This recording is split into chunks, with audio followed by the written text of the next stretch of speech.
Guys, according to this article here on the Daily Mail, hell has officially frozen over. Now, I seriously doubt that hell has actually frozen over. However, I can agree that it's been very, very cold. We started out yesterday morning here at minus, I think it was minus 3 degrees, and today's high was about 8. We still have a lot of ice, and the roads are still slick at different places. However, it's not been too bad considering what it's been in other locations like in New York, for example.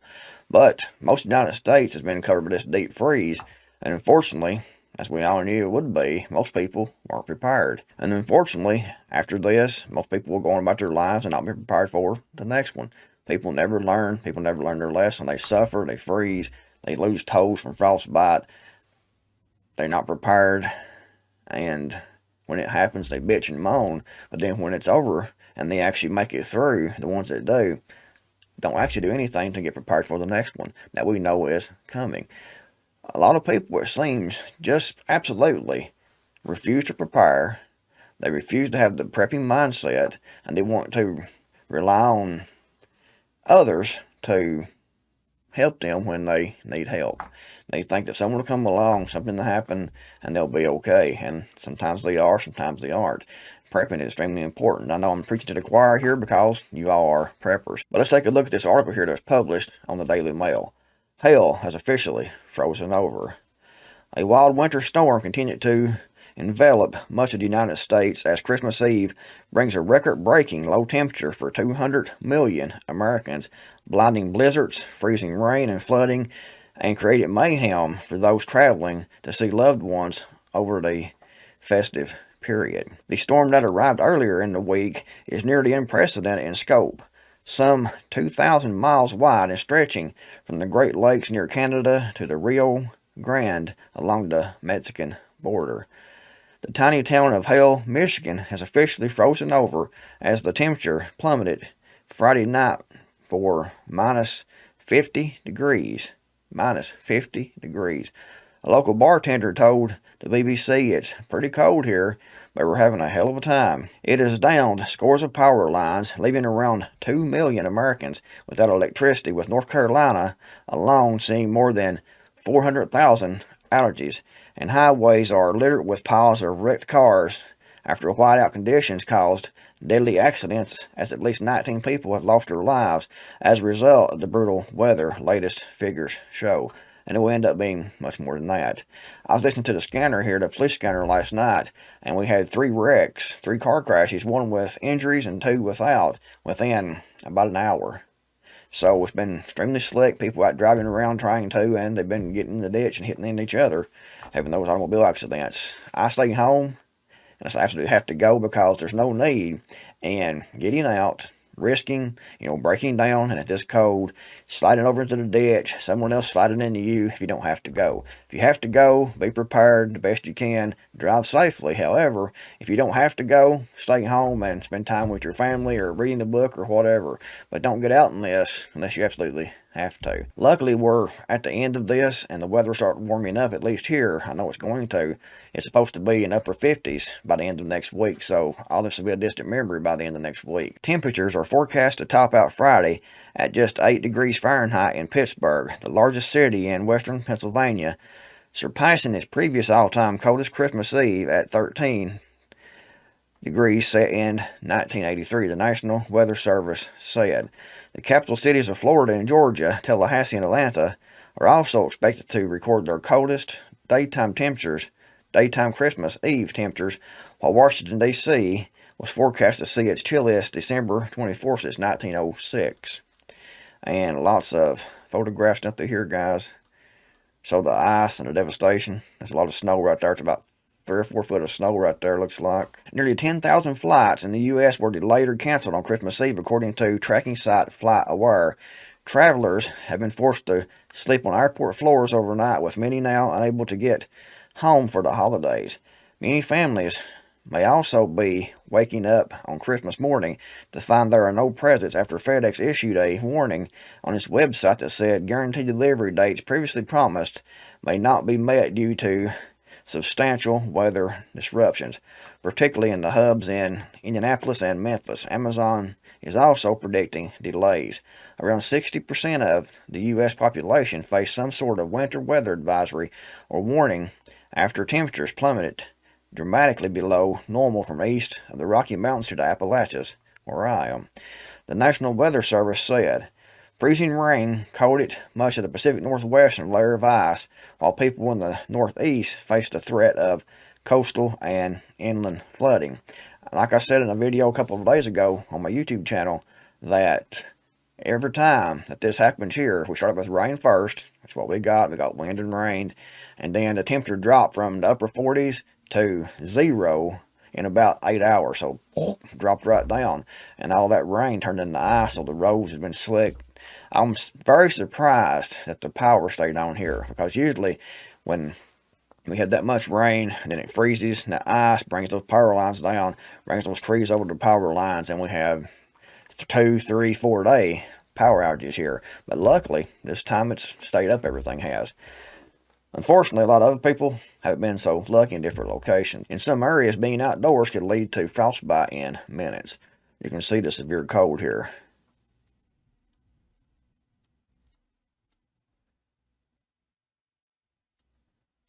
It was definitely a serious winter weather event. And winter isn't over yet, guys. Erie County in western New York is experiencing some of the most extreme weather. The storm will likely at least jump near the top of the list of worst blizzards in the city's history, if not even becoming the worst. AccuWeather meteorologist Jack Sojeda said. Erie County Executive Mark Polancarzi, I think, said 2 people died in the area following medical emergencies because first responders could not get to them in time. No, sure what's going on here. It looks like a pile up, a major pile, it looks like maybe. Blown away, roof of hotel's pool facility torn off during storm. Okay, it was hard to tell what that was, but just looking at it there in the photograph. Milder, San Francisco and Los Angeles. Actually, Billings, it says here in Denver.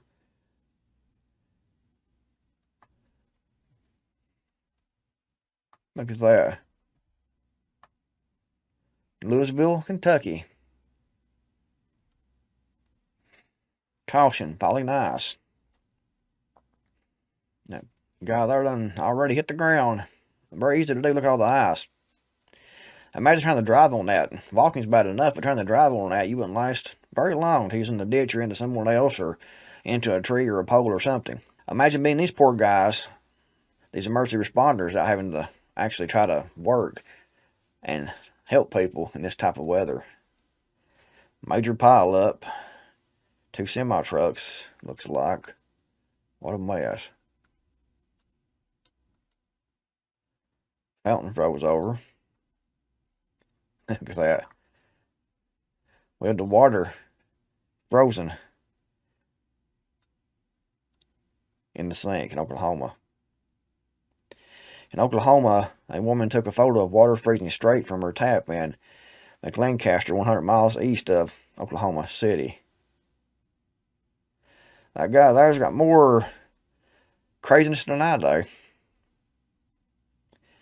You can see how the power lines here, what usually happens here where I am, is this ice like this gets on these power lines and weights those down and causes the power outages. That's in Rochester, New York, it says there.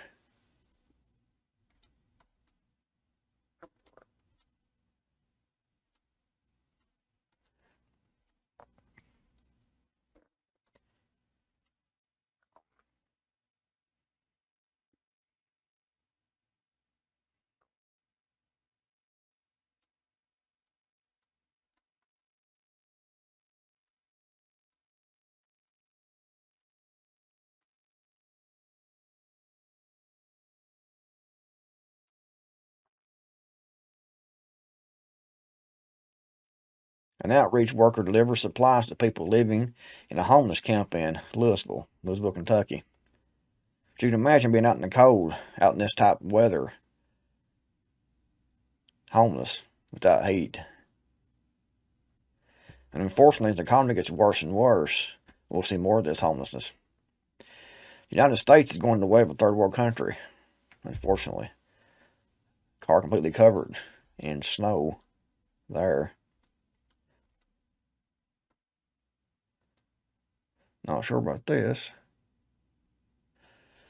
In one of those only in rock away scenarios, it appears part of a sperm whale. Part of a sperm whale. Wow.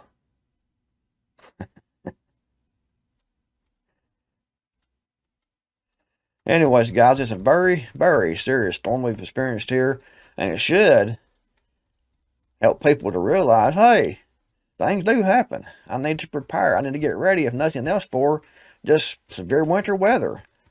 But still, people won't listen, unfortunately. You know, I wish they would. I wish people would be ready for things like this with alternative heat sources besides just electricity, preferably several different alternative heat sources. Better clothing, sleeping bags, food, water, things to be prepared for these type scenarios. A way to cook, just a camping stove. You can buy a camping stove, a good one for under $100. A few cans of propane to cook on. I mean, get something to heat with. Some cold weather sleeping bags, thermal underwear, some winter socks, insulated boots. Be ready for things like this. But most people won't do anything. They're like, woo, it's over with now. It's time to do nothing. Not prepare, unfortunately. Some men and women you just can't reach. Anyways, let me know what you think in the comments. If you liked the video, thought it was useful, entertaining, let me know. All feedback is definitely appreciated. And thank you all for being here. I'm the Creekmore, I'm out of here, and I'll see you all in the next video, hopefully.